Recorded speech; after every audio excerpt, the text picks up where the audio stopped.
Hello once again everybody, I'm Jake Luce and welcome to my video coaching newsletter. The title of today's video coaching newsletter is Worrisome Winters in College Recruiting. Interesting title, interesting topic. Excited to talk about it today because there is some very good stuff in this email that was written by this mom. We're going to go over that email after I read the quote that I wrote about worrisome winters. What I mean by worrisome winters is it tends to build up, the stress levels tend to build up a little bit during the winter time. So as of the filming of this video, we're in November and it starts to shift into that direction of, well, what do we need to do? What are we needing to do right now? Who do we need to talk to? Where do we need to go? And all the stress levels tend to go north. And I'm going to tell you why that is and what you can do about it in today's video newsletter. So I'm going to read the quote. We'll go through the email and then we'll get you guys out of here. The quote says, "The winter months of the college recruiting process bring more worry and uncertainty to parents and prospects than any other season throughout the year. The combination of approaching holidays, prior commitments, and a new calendar year have a tendency to distract people from their ultimate goal of earning a scholarship to a school that's the right fit. For unsigned senior families, this time can be especially stressful. Every year, senior prospects see their friends accepting scholarships and wonder if they themselves are doing enough. Senior parents, in search for answers, hedge their bet and scour the internet for showcases, workouts, and camps so as not to be the parent that didn't do enough. Unfortunately, over 95% of the time, that bet is lost, the money goes to waste, and the parent and kid are kicking themselves because they didn't start the college recruiting process sooner. What's important to remember is that most rosters are not set in the wintertime. Scholarship money is still out there. Yes, even for Division I programs due to the Major League Baseball draft that happens in June every year, where top prospects will be drafted and scholarship money suddenly will open up. The college recruiting process, like the universe, is fluid. During the wintertime, prospects should be focused on ensuring their grades are taken care of, that their bodies are being pushed to new levels physically and mentally during the holidays with no school, all while remembering that heavier is not always better. Parents that don't participate in the college recruiting process need to find someone that will participate on their behalf. If it's more difficult to keep track of your own issues during the wintertime, what do you think it's like for a teenager? Expecting a 14, 15, or 16-year-old kid to do the necessary research to make a life-changing decision is really not a good idea, especially when it involves your money.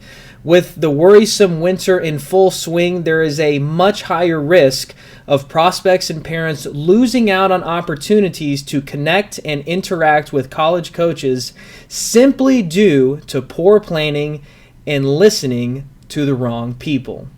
So, lots of good stuff in there. A little bit of a longer quote today, but a little bit of a shorter email, so it all balances out. So let's go through this mom's email. It's a very short email, right to the point. She says, "Hi Jake, I'm a mother of a senior parent in need of your advice. My son has had minor interest from schools, but nothing serious as of now. We are in the wintertime and just finished up another showcase, and the coaches said that they liked my son, but that he needed to get bigger and stronger." Well, I'll stop you there because most of the time, that's what coaches are going to tell a high school kid. In fact, there's not many athletes that you cannot tell that to. Being a professional athlete, whether it's your year 10 in or it's your rookie year, you're always going to be wanting to get stronger. You're always going to be wanting, not necessarily to get bigger, but you're going to want to get stronger. You want to get more pliable. You're going to want to get more flexible. And a lot of times when you go to these workouts, that's the go-to recommendation from the coaches. Hey, you got to get bigger and you got to get faster and you got to get stronger.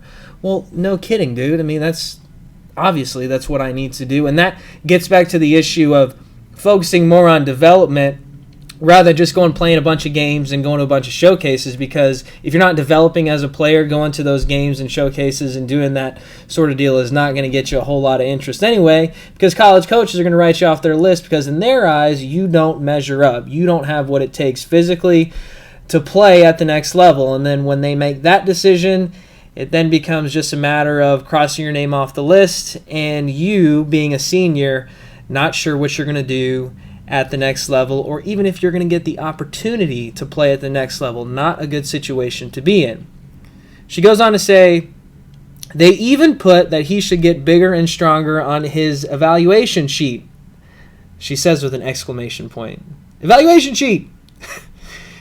She says, I feel frustrated because I compared my sons to the other evaluation sheets of the boys on his team, and almost the exact same thing was written. Again, exclamation point. I don't know if I can make it any more clear, but she's obviously frustrated. Bigger and stronger, putting it on multiple evaluation sheets. I'd like to say that I'm surprised, but I'm really not. Simply because a lot of these workouts, not all of them, but a lot of them, and a lot of these showcases are big cattle calls. So when you have 100, 200 guys there, it makes it difficult to write individual scouting reports because coaches are assigned a certain amount of players that they need to evaluate, or the certain players that they're going to evaluate. So that way they can hand you a sheet of paper at the end of the workout and say, hey, here's your evaluation. And a lot of times the gist of what it says is not enough power, or needs to get stronger, or really like the way that his hands work, but They find reasons not to recruit you. Said it was because of my size, or because I wasn't skilled enough, or I wasn't strong enough. That was a big one. Again, I was 5'10", 170 pounds coming out of high school. I went to Allen High School, which is one of the biggest high schools in the country, and one of the most successful athletic programs in the country. And even then, it was still hard to get attention because guys would totally look at, hey, he's 5'10", he just doesn't measure up. Let's go on to the next guy that has more projectability. And so that is a conversation for a different time, because my situation happened how it was supposed to happen. If I hadn't got overlooked by a lot of those programs, a lot of those schools, I may have never been able to have the wherewithal to start a company to help prospects, not just prospects that are undersized, but all prospects, to help them and aid them in the college recruiting process, because I had to learn how to do it on my own. I had to learn how to get college coaches' attention. And if it wasn't for my dad helping me out, helping me put videos together, and there were some summer coaches that participated in some interviews. If I didn't have that stuff, then I probably would not have had an opportunity to play in college. But it turns out I got my first 3 years paid for 100%. Was able to go to a Division I program at Elon University, and then was able to earn my degrees.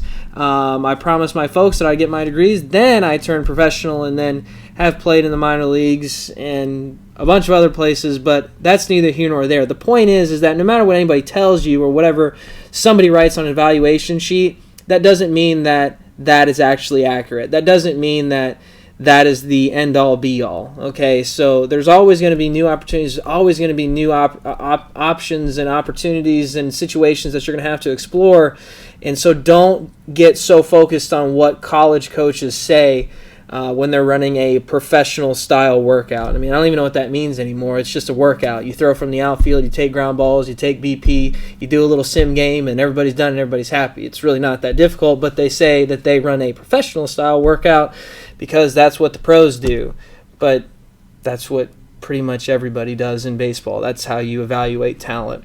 So to end the email, she says, I am not paying money for these coaches to tell me this generic advice that is being told to everyone. Is it too late to do anything at this point? Thanks in advance, Jan. Well, Jan, I don't want to sit here and say that it's too late, because I just don't know the whole situation. But from what I'm seeing here is that you keep trying the same thing over and over again, going to these workouts, and you keep getting the same result. That's the unfortunate thing is, again, not all showcases are bad. Not all workouts are bad. Not all camps are bad. There are some good ones out there. But what it sounds to me like is you keep going to the same types of workouts, or maybe even the same company that puts on the same showcases all over the place, and you keep going to those. And what you find is that these guys have been doing this for years. They'll collect your money. They'll give you a nice evaluation sheet, and all it tells you is to get bigger and stronger. And that really doesn't do a whole lot to help you or your son earn a college scholarship, which, again, is the ultimate goal. The old saying goes, if you keep trying the same things over and over again and expecting different results, you are insane. But I don't think you're insane, Jan. What I think is that you are just looking for answers that nobody has given to you yet. Hopefully, until now. Thanks so much for taking the time to watch this video coaching newsletter. Man, I love doing these because if you've gotten to this point in this video, man, you are getting some serious value, I hope, from at least getting the knowledge about how this process actually works, talking to people and being around people that have actually done it for years and that have achieved the desired results that you want. So you can get my help personally, though, by reaching out to me via email, jake@luceprospectgroup.com, or by liking our Facebook page, by subscribing to our YouTube channel, or checking out any of the different media outlets that we have on the internet. We have tons of videos, so make sure that you go check those out. If you're a coach, go look at our prospects, go evaluate them, see for yourself the types of kids that we have stocked up in our program. I bet you that you're going to like what you see. So with that said, thanks for taking the time to watch this video coaching newsletter. We'll talk to you guys soon.